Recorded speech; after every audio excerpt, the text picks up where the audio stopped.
Can I ask why your image varies from being a male personal when you are speaking to us and then a female personal when you are not speaking to us? An enlightened being cannot be constrained into, first of all, one body. Forget about constraining me into one gender.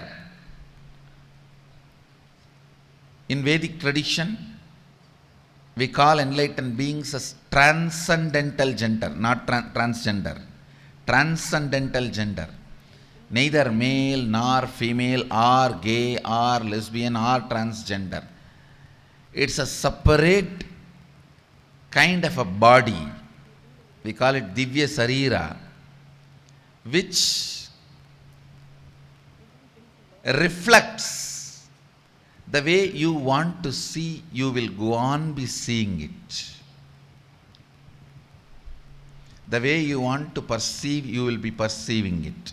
The way you want to enjoy, you will be enjoying it. So it is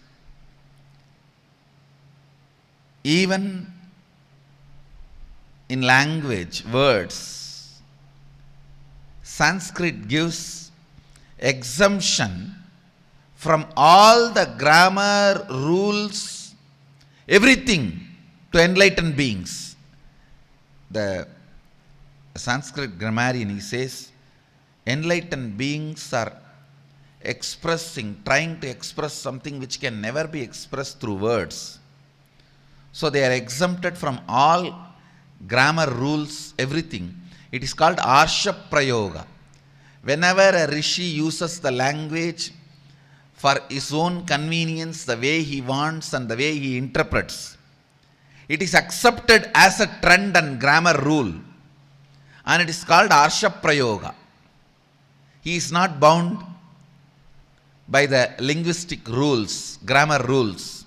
Same way, an enlightened being cannot be constrained even to one body with so much of difficulty when he is trying to express through one body.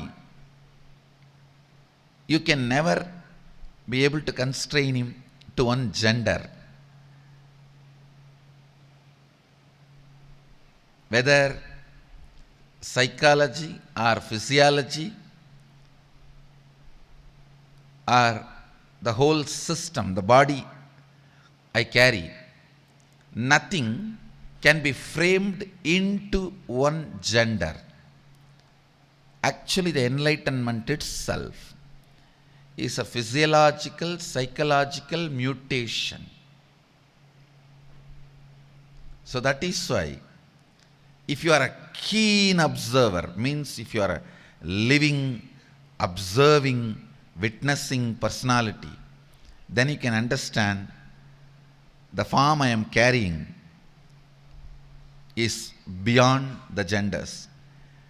Nusa, I think you are the Nusa Australia person, Ian Anderson. I think your ability to absorb or observe is too much. That's all I can say.